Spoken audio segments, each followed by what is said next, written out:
Incident at Hawks Hill by Alan W. Eckert. Chapter 11.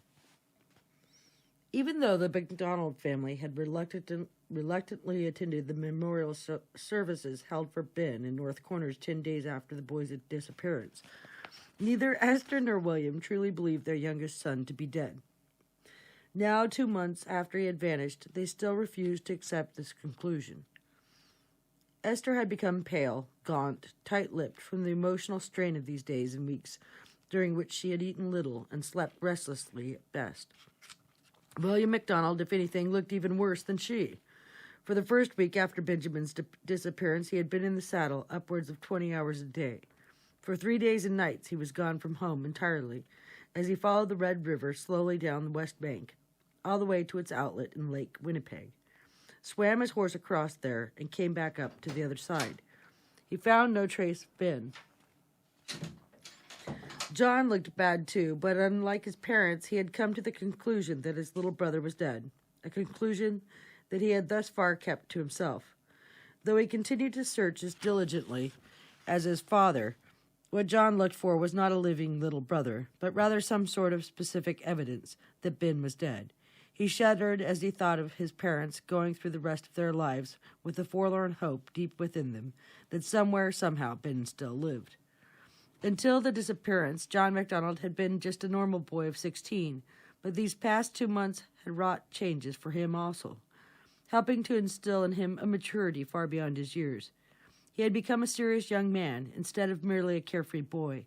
Without complaint, he had shouldered much more than his share of work around the farm. When his chores were finished each day, he grimly saddled his mare, Dilly, and rode long hours searching. These days when he searched, he rarely looked far ahead, since he no longer harbored the hope of seeing his little brother at a distance. Instead, he scanned the ground closely, watching for anything at all that might indicate Ben had been there, hopeful for a glimpse of a bit of cloth from his clothing, and constantly depressed by his vision of inevitably finding Ben's bones. Even his mother and the girls continued to search, especially relatively close to the house, knowing only too well the frailty and timidity of their last-born. Esther had convinced herself that Ben would be found within half a mile of the house, and her searching in this area, aided by Coral and Beth, was perhaps the most intensive of all.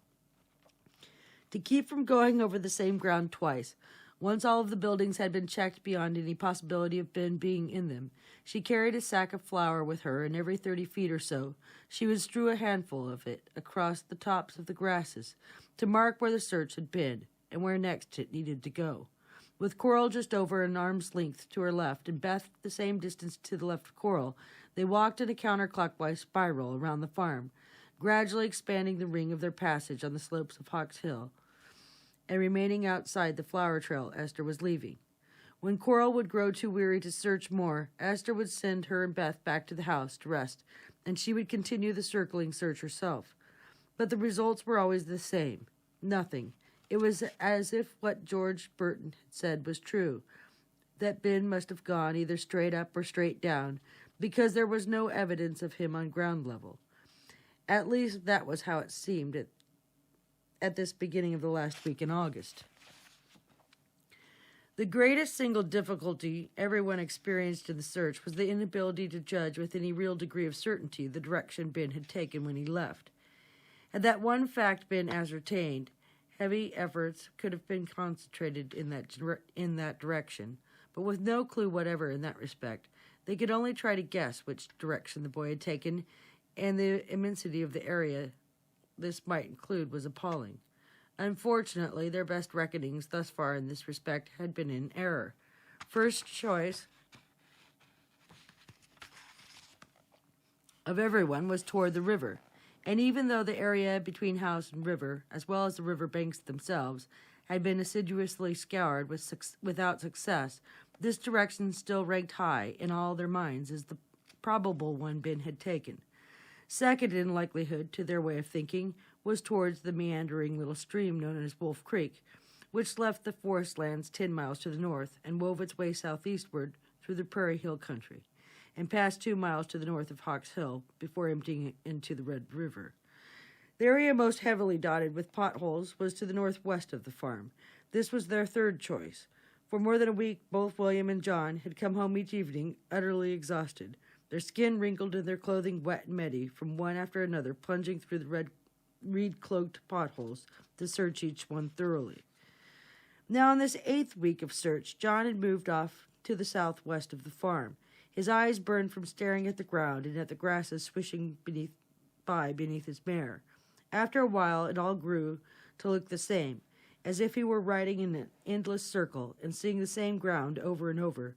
Buffalo grass mostly, a patch of lower grass here and there, a scattered rock or two pushed above the ground surface by last winter's freezes. Now and then a stretch of relatively barren ground. When it happened, he very nearly didn't see it. To his weary eyes, the lump in the grass registered as just another small rock pushing upward. In fact, he had gone a dozen feet or more past it, when he suddenly frowned and reined his horse in. He dismounted, giving Dilly a chance to rest and graze a bit, as he walked stiffly back to stand over it. With his eyes nearer to it now, and with his attention specifically centered on it, he stared unbelievingly at the object and wondered, for an instant, how he could have nearly mistaken it for a rock. With a little cry, he fell to his knees and picked it up. Mold covered from resting for so long beneath the damp grasses, it was nevertheless unmistakably Ben MacDonald's right shoe. Almost reverently, John hugged it to him, and then held it out again to stare at it wonderingly. After all this time, after all these endless, unrewarded hours and days and weeks of searching, a clue at last.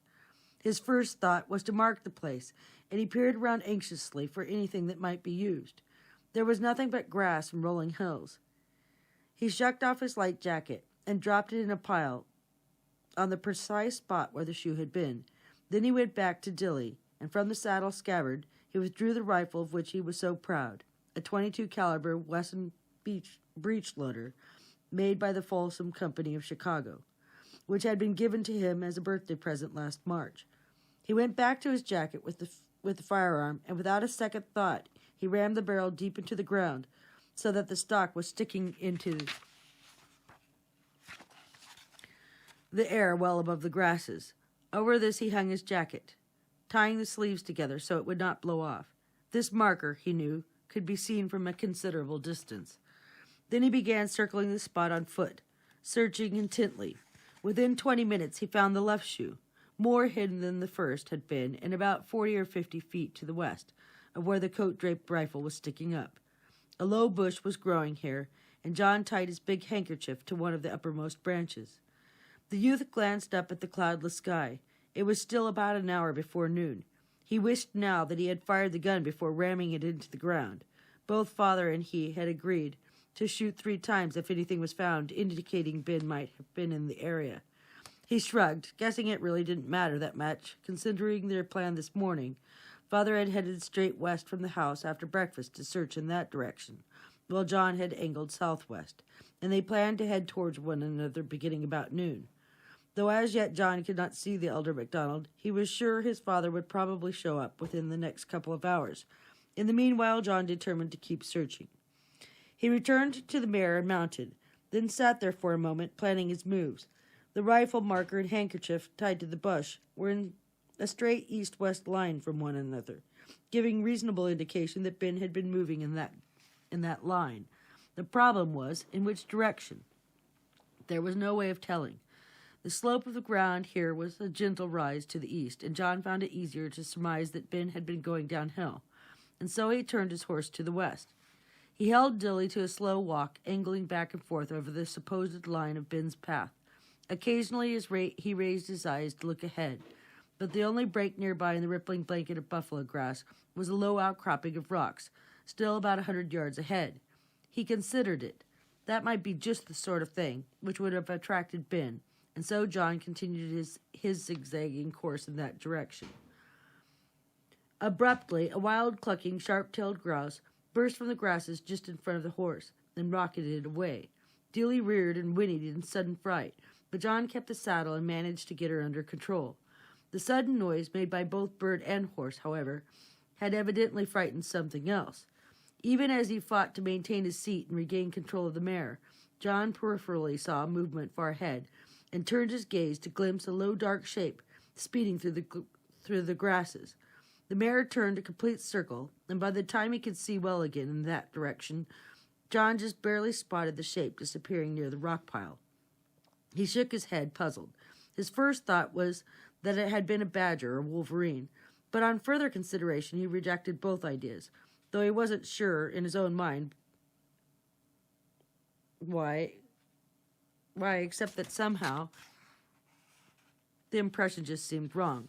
He similarly rejected the possibility of black bear, wolf, or coyote, all three of which would almost certainly have kept going.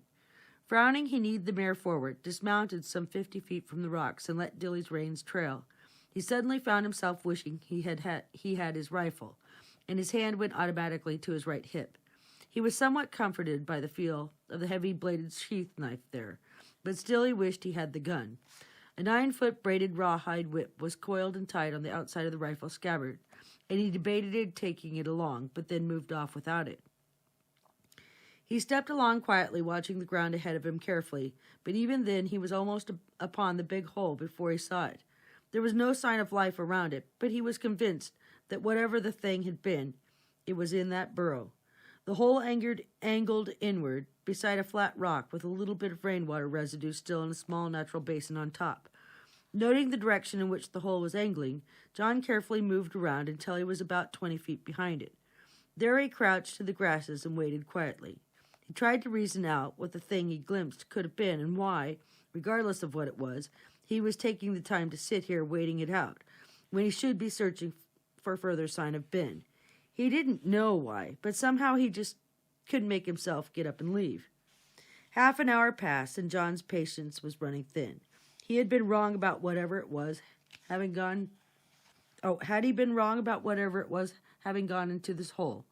Mightn't it have kept going and run off unseen, keeping the rock pile between itself and John? His doubts increased, and he was on the point of getting on with his search when there was the faintest suggestion of movement at the hole, and he stiffened. Little by little something was emerging, and suddenly John's eyes widened and his mouth gaped in astonishment. It was human. The head became exposed even more, facing in the opposite direction, and then the arms came out and raised the form higher in order to see over the grasses. The head turned slowly and provided John with a profile view, and the youth blinked with total amazement. It was Ben. Though the boy's hair was wildly unkempt and matted with dirt, his face muddy and his lips cracked, there could be no doubt that it was Ben. The boy, now exposed to the waist, had just seen the horse and seemed on the verge of ducking back into the hole. Still overwhelmed, John leapt up and rushed towards him. Ben, it's me, John." There was a momentary shocked glance from the boy, and then he was gone. An instant later, John was kneeling over the hole, his head in the opening, and he was calling to his little brother. "Ben, don't you know me? It's John, Ben, your brother. Come on out. You're safe now. I won't hurt you, Ben. Don't be afraid." From within the depths of the burrow came a series of spine-chilling snarls and growls and hissings. John grimaced and jerked his knife from the sheath and began enlarging the hole, scooping out the loosened earth with his free hand. He had got no more than his shoulders into the hole when suddenly Ben came charging up the passage, spitting and snarling viciously, and intent upon clawing the intruder's face. The youth snatched and caught one of the thin wrists and jerked backwards, pulling the boy up after him.